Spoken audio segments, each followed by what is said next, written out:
Councillor Shri കരമനാജിത്ത് ഈ വിഷയത്തിൽ പ്രതികരിക്കുന്നുണ്ട്. ശ്രീ കരമനാജിത്ത്, ഈ വഞ്ചിയൂരിലെ ആമഴഞ്ചാൻ തോടിന്റെ ഭാഗത്തുള്ള റെസിഡൻഷ്യൽ കോളനി ഉണ്ടല്ലോ, വക്കീൽ ഓഫീസുകളൊക്കെ ഉള്ളത്, അവിടെ നിന്ന് റോഡിന്റെ മുക്കാൽ ഭാഗത്തോളം ഇടിഞ്ഞ് തോട്ടിലേക്ക് വീണെന്ന് വാർത്ത റിപ്പോർട്ട് ചെയ്യാനെത്തിയ ജനം TV വാർത്താ സംഘത്തിന് നേരെ മുൻ വാർഡ് കൗൺസിലറുടെ നേതൃത്വത്തിൽ കയ്യേറ്റ ശ്രമമൊക്കെ ഉണ്ടായി. ഈ മോശം വാക്കുകൾ ഒരുപക്ഷെ ബോഡി ഷേമിംഗ് ഒക്കെ നടത്തി ഞങ്ങളുടെ വനിതാ റിപ്പോർട്ടറെ അധിക്ഷേപിക്കുന്ന ഒരു സാഹചര്യം എങ്ങനെ നോക്കിക്കാണുന്നു പൊതുവിൽ? കാരണം ഇവരുടെ അനാസ്ഥ മറച്ചു വെക്കാൻ വേണ്ടിയിട്ട്, ഈ ദൃശ്യങ്ങൾ പുറം ലോകം അറിയാതിരിക്കാൻ വേണ്ടിയിട്ടുള്ള പ്രതിരോധം എങ്ങനെ നോക്കിക്കാണുന്നു?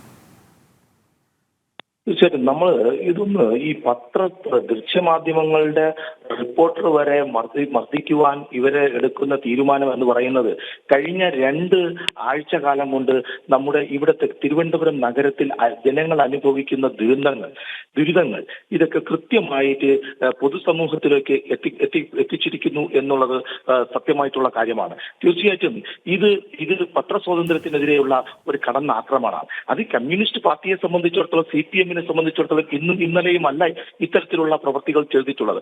അവർക്കെതിരെ ഒരു റിപ്പോർട്ട് വന്നു കഴിഞ്ഞാൽ, അവർക്കെതിരെ അവരുടെ രീതികൾക്കെതിരെ ഒരു റിപ്പോർട്ട് വന്നു കഴിഞ്ഞാൽ അതിനെതിരെ വാളോങ്ങുന്ന സമീപനം ഇന്നും ഇന്നലെയും തുടങ്ങിയതല്ല. ഇത് വർഷങ്ങളായി നടത്തിക്കൊണ്ടിരിക്കുന്നതാണ്. നിങ്ങളൊന്ന് നോക്കണേ, ഇത് മുൻ കൗൺസിലർ എന്ന് പറയാൻ പറ്റത്തില്ല.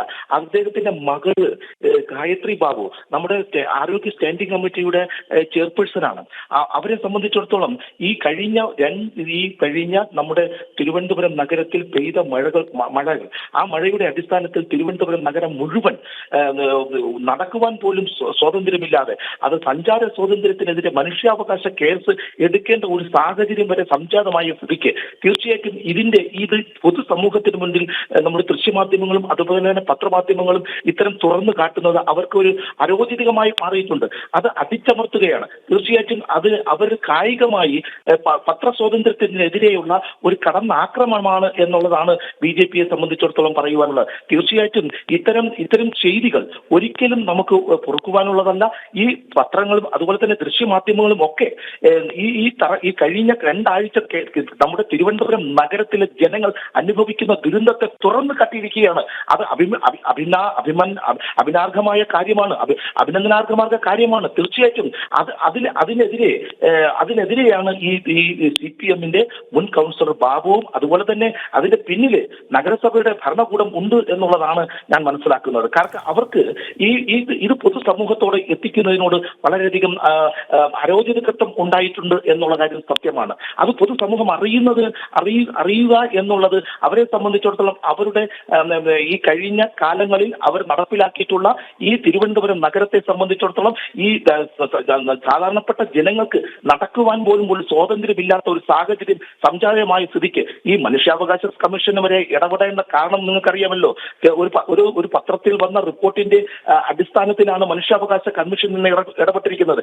ഇത്തരം ഈ റോഡ് തന്നെ ഒലിച്ചുപോയ കാര്യം ഇത് പൊതുസമൂഹത്തെ അറിയിക്കുന്നത് അവരെ സംബന്ധിച്ചിടത്തോളം അവരുടെ ഭരണ വൈകല്യങ്ങളെ തുറന്നു കാട്ടുന്ന ഒരു സംഭവമാണ്. അത് ഒരിക്കലും പൊതുസമൂഹത്തിന്റെ മുന്നിൽ കാണുവാൻ പാടില്ല. പൊതുസമൂഹം ഇത് അറിയുവാൻ പാടില്ല. അവരെ സംബന്ധിച്ചിടത്തോളം അവരുടെ ഭരണത്തിന്റെ വൈകല്യം ഒരിക്കലും പുറം ലോകം അറിയരുത് എന്ന ഒറ്റ കാരണത്തിന്റെ അടിസ്ഥാനത്തിലാണ് ശാരീരികമായി പോലും മർദ്ദിച്ചിട്ടുണ്ട് എന്നാണ് ഞാൻ മനസ്സിലാക്കുന്നത്. നോക്കണേ, പത്രക്കാരെ, ദൃശ്യമാധ്യമങ്ങളെ തീർച്ചയായിട്ടും ഇത്തരത്തിലുള്ള ഒരു ശാരീരികമായ മർദ്ദനത്തിന് ഏർപ്പെടുത്തുവാനുള്ള ധൈര്യം ഇവർക്ക് എവിടെ നിന്നാണ്? ഇവർ ആരാണ് ഇതിനുള്ള സ്വാതന്ത്ര്യം കൊടുത്തത്?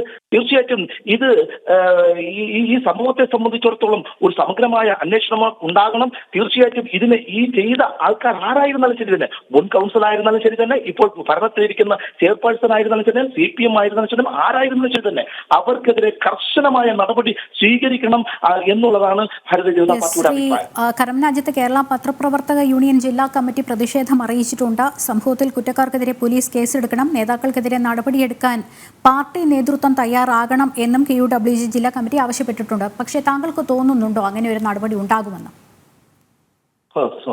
സഹോദരി, നമ്മളൊരു കാര്യം മനസ്സിലാക്കേണ്ടത്, ഈ ഡ്രൈവർ യദുവുമായിട്ടുള്ള ബന്ധപ്പെട്ട ഒരു വിഷയം നടന്നു. ഈ നടന്ന സംഭവത്തില് ഈ യദുവിനെ പ്രതിയാക്കിക്കൊണ്ട് യദുവിനെ അറസ്റ്റ് ചെയ്യുക, യദുവിനെതിരെ നിയമ നടപടികൾ സ്വീകരിക്കുക എന്നുള്ളതിൽ കവിഞ്ഞ് ഈ മേയറും അതുപോലെ തന്നെ MLAയും ചെയ്ത ഈ ചെയ്തികൾക്ക് എതിരായിട്ട് ഒരു ചെറുവിരൽ അനക്കുവാൻ പോലും ഇവിടുത്തെ നിയമ സംവിധാനത്തിന് സാധിച്ചിട്ടില്ല എന്നുള്ള വസ്തുത നമ്മുടെ മുന്നിലുണ്ട്. തീർച്ചയായിട്ടും ഇത് ഈ പറയുന്ന ഈ സംഭവം നടന്നല്ലോ. ഈ സംഭവത്തിന് നമ്മുടെ ജനം ടി ചാനലിലെ ഈ പത്രപ്രവർത്തകയെ ശാരീരികമായി മർദ്ദിച്ചത് തീർച്ചയായിട്ടും ഇവിടുത്തെ എല്ലാ CPM ഒഴിച്ചുള്ള എല്ലാ രാഷ്ട്രീയ പ്രസ്ഥാനങ്ങളും ഇതിന്റെ കൂടെ ഉണ്ടാകും. തിരുവനന്തപുരം നഗരത്തിലെ മുഴുവൻ ജനങ്ങളും ഇതോടൊപ്പം അണിനിരക്കും. ഇതിൽ പ്രതിഷേധം അറിയിക്കുന്നുണ്ട്. തീർച്ചയായിട്ടും അത് CPM-നെ സംബന്ധിച്ചിടത്തോളം CPM-ന് അവർക്കെതിരായി എന്തെങ്കിലും വന്നു കഴിഞ്ഞാൽ അവർക്കെതിരെ എന്തെങ്കിലും തരത്തിലുള്ള റിപ്പോർട്ടുകൾ വന്നു കഴിഞ്ഞാൽ ആ റിപ്പോർട്ടർമാരെ നോക്കി വെച്ച് ആക്രമിക്കുന്ന സംഭവങ്ങൾ നിരവധി നമ്മുടെ മുന്നിലുണ്ട്. തീർച്ചയായിട്ടും ഇത് പോലീസ് എങ്ങനെ കൈകാര്യം ചെയ്യുന്നു എന്നുള്ളതല്ല, ഈ പൊതുസമൂഹം മുഴുവൻ ഇത് നിങ്ങളോടൊപ്പം ഉണ്ട്. പത്രമാധ്യമങ്ങളുടെയും ദൃശ്യമാധ്യമങ്ങളുടെയും ഈ റിപ്പോർട്ട് പുറത്തു കൊണ്ടുവരാൻ വേണ്ടി ശ്രമിച്ച നിങ്ങളുടെ കൂടെ രാജ്യത്ത് നല്ല വാക്കുകൾക്ക് വളരെ നന്ദി, പിന്തുണയ്ക്കും വളരെ നന്ദി. ഒറ്റ കാര്യം കൂടി ചോദിച്ചോട്ടെ, ആവശ്യത്തിന് ഫണ്ടൊക്കെ ഉണ്ടെങ്കിൽ ഈ സ്മാർട്ട് സിറ്റി റോഡ് നിർമ്മാണമൊക്കെ ഇനി എഴിഞ്ഞു നീങ്ങുന്നത് എന്തുകൊണ്ടാണെന്നാണ് പ്രതിപക്ഷത്തിന്റെ ഒരു നോക്കിക്കാണൽ? കാരണം മാർച്ചോടുകൂടി ഒരു തീയതി പറഞ്ഞിരുന്നു, ഇപ്പോൾ പറയുന്നത് ജൂണോടുകൂടി അല്ല, ക്ഷമിക്കണം, ജൂൺ ജൂലൈയോടുകൂടി അടുത്തൊരു തീയതി പറയുന്നുണ്ട് ഈ റോഡ് നിർമ്മാണം പൂർത്തീകരിക്കും എന്നുള്ളത്. എന്തുകൊണ്ടാണ് ഇത്ര കാലതാമസം? ഫണ്ടൊക്കെ വകമാറ്റി ചെലവഴിക്കുന്നതാണ്. ഈ സ്മാർട്ട് സിറ്റിയുമായി ബന്ധപ്പെട്ട് എനിക്ക് ആദ്യമായി സൂചിപ്പിക്കേണ്ടത്, ഇത് പരിചയസമ്പന്നരല്ലാത്ത കോൺട്രാക്ടർമാരെ ഏൽപ്പിച്ച് അവരെ സംബന്ധിച്ചിടത്തോളം അവർക്ക് പരിചയസമ്പന്നരല്ലാത്തത് കൊണ്ട് ആ പ്രവൃത്തികൾ ആരംഭിക്കുവാനോ അല്ലെങ്കിൽ അത് അവസാനിപ്പിക്കുവാനോ അവർക്ക് സാധിച്ചിട്ടില്ല എന്നുള്ളൊരു വസ്തുത നമ്മുടെ മുന്നിലുണ്ട്. അതോടൊപ്പം തന്നെ ഇപ്പോൾ ഇവർ കോൺട്രാക്ട് കൊടുത്തിട്ടുള്ള കോൺട്രാക്ടർമാർ, ഞാൻ എല്ലാ കോൺട്രാക്ടർമാരെയും ആക്ഷേപിക്കുവാൻ ആഗ്രഹിക്കുന്നില്ല. നിങ്ങൾക്കറിയാമല്ലോ, ഈ വർക്കുമായി ബന്ധപ്പെട്ട് ഈ കോൺട്രാക്ടർമാർ ഈ റോഡിൽ കിടന്ന് എഴയുന്ന സാഹചര്യം സംജാതമാക്കിയതിന്റെ പൂർണ്ണ ഉത്തരവാദി ഇവിടുത്തെ ഭരണ സംവിധാനമാണ്. അതെ, കാരണം കരാറുകാരൊന്നും ഇത്തരത്തിൽ കൈ കൊടുക്കാത്തത് ഈ ഫണ്ടൊന്നും സമയത്ത് റിലീസ് ചെയ്ത് കൊടുക്കാത്തത് കൊണ്ടാണല്ലോ അല്ലേ? അല്ല, ഫണ്ടിന്റെ കാര്യം മാത്രമല്ല, നമ്മളൊന്നും മനസ്സിലാക്കണേ, ഇത് ഫണ്ടിന്റെ കാര്യം മാത്രമല്ല.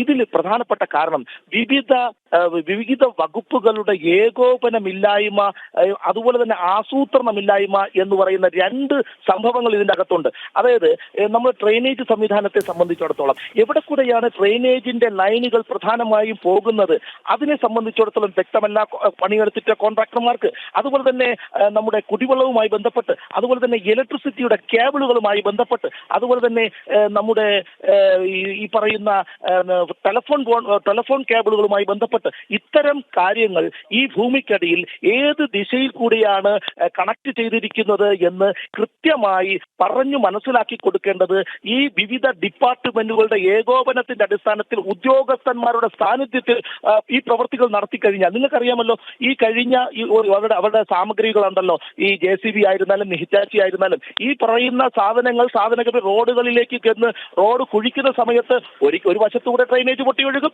മറുവശത്തുകൂടെ കേബിൾ പൊട്ടി ഇല്ലാതാകുന്നു, ഒരു വശത്ത് കുടിവെള്ള പൈപ്പുകൾ പൊട്ടി ഒഴുകുന്നു. ഈ പറയുന്ന കാര്യങ്ങൾ കൃത്യമായി ഈ വർക്ക് ചെയ്യുമ്പോൾ ഈ പറയുന്ന ഒരു സംവിധാനം ഉദ്യോഗസ്ഥ വൃന്ദങ്ങളിൽ നിന്നോ അതുപോലെ തന്നെ വിവിധ വകുപ്പുകളുടെ ഏകോപനമോ അതുപോലെ തന്നെ നമ്മുടെ ഈ പ്രവൃത്തി നടത്തുവാനുള്ള സാഹചര്യം സംജാതമാക്കാത്തതിന്റെ അടിസ്ഥാനത്തിൽ മാത്രമാണ് ഇത്തരം കാര്യങ്ങൾ വീണ്ടും നിങ്ങൾ നോക്കൂ. മാർച്ച് 24-ാം തീയതി അവരെ സംബന്ധിച്ചിടത്തോളം തീർക്കുമെന്ന് പറഞ്ഞു. അത് എന്നോട് ഒരു സ്വകാര്യ ചാനൽ മേയർ എന്റെ മുഖത്ത് നോക്കി പറഞ്ഞതാണ്. മാർച്ച് 24-ാം തീയതിക്ക് മുമ്പ് നമ്മുടെ പൂർണ്ണമായും പ്രവൃത്തികൾ തീർത്തിരിക്കുമെന്ന്. ഇപ്പൊ പറയുന്നു ജൂൺ മാസം 15-ാം തീയതി. നോക്കണേ, ഈ ഒരാഴ്ച കൂടെ കഴിഞ്ഞാൽ സ്കൂളുകൾ തുറക്കുകയാണ്. ആ ശ്രീമൂലം ക്ലബിന്റെ മുന്നിലുള്ള ആ കുഴിയുണ്ടല്ലോ, ഞാൻ നേരിട്ട് പോയി കണ്ടതാണ്. ആ കുഴി ഏകദേശം 8 അടിയോളമുണ്ട്. സാധാരണ ഒരു കുട്ടിയുടെ പൊക്കം എന്ന് പറയുന്നത് 4-4.5 അടിയോ പൊക്കമായിരിക്കും ഉണ്ടാകുന്നത്. ആ 4-4.5 അടി പൊക്കമുള്ള കുട്ടി ഈ 8 അടി കുഴിയിലേക്ക് വീഴുന്നാൽ എന്തുമാത്രം ഭീകരമായ സംഭവങ്ങൾ ഈ തിരുവനന്തപുരം നഗരത്തിൽ വിവിധ ഭാഗങ്ങൾ വിദ്യാർത്ഥികൾക്ക് പോലും നടന്നു പോകുവാൻ സാധിക്കുന്നില്ല, സ്കൂളുകളിൽ പോകാൻ സാധിക്കാത്ത ഒരു സാഹചര്യം, മഴ വിട്ടുമാറാതിരിക്കുന്ന സാഹചര്യം. ഈ പ്രവൃത്തികൾ ജൂൺ മാസം 15-ാം തീയതിക്ക് തീർക്കും നടത്തണമെന്ന് നമ്മുടെ മന്ത്രി പറയുന്നു. ഈ മന്ത്രി ഈ എല്ലാ വർഷവും ജൂൺ മാസം 15 ഉണ്ട്, മാർച്ച് മാസം 24 ഉണ്ട്, ഫെബ്രുവരി മാസം 10 ഉണ്ട്. എല്ലാ മാസവും ഉണ്ട്, എല്ലാ വർഷവും ഉണ്ട്. തീർച്ചയായിട്ടും ഇത് ജനങ്ങളോടുള്ള വെല്ലുവിളിയാണ്. ഈ കാര്യങ്ങൾ ഇവരെ സംബന്ധിച്ചിടത്തോളം ചെയ്തു തീർക്കാൻ ഫണ്ടിന്റെ കാര്യം മാത്രം നിങ്ങൾ സൗദി നേരത്തെ സൂചിപ്പിച്ചല്ലോ. ഫണ്ടിന്റെ കാര്യമല്ല. നിങ്ങൾക്കറിയോ, സ്മാർട്ട് സിറ്റിയുമായി ബന്ധപ്പെട്ട് തിരുവനന്തപുരം നഗരത്തിന് 1200 കോടി രൂപ അനുവദിച്ചിട്ടുണ്ട് എന്നുള്ളതാണ് ഞാൻ മനസ്സിലാക്കുന്നത്. ഒന്നാം ഘട്ടവും രണ്ടാം ഘട്ടമായിട്ട് കഴിഞ്ഞ 2017 തുടങ്ങിയ പ്രവൃത്തിയാണ്. 17 തുടങ്ങിയിട്ട് ഇപ്പോൾ ഏകദേശം 7 വർഷം പിന്നിടുകയാണ്. ഇതുവരേക്കും ഒച്ചെഴിയുന്നത് പോലെയാണ് പ്രവൃത്തികൾ നടക്കുന്നത്. അത് വകുപ്പുകളുടെ ഏകോപനമില്ലാത്തതിന് ഉപരി നമ്മുടെ ഉദ്യോഗസ്ഥന്മാരുടെയും അതുപോലെ ഭരിക്കുന്ന ഭരണകർത്താക്കന്മാരുടെയും ഇച്ഛാശക്തി ഇല്ലാത്തത് കൊണ്ടാണ് ഇത്തരം പ്രവൃത്തികൾ നടക്കുന്നത് എന്ന് ഭാരതീയ ജനതാ പാർട്ടി പറയുവാൻ ആഗ്രഹിക്കുകയാണ്.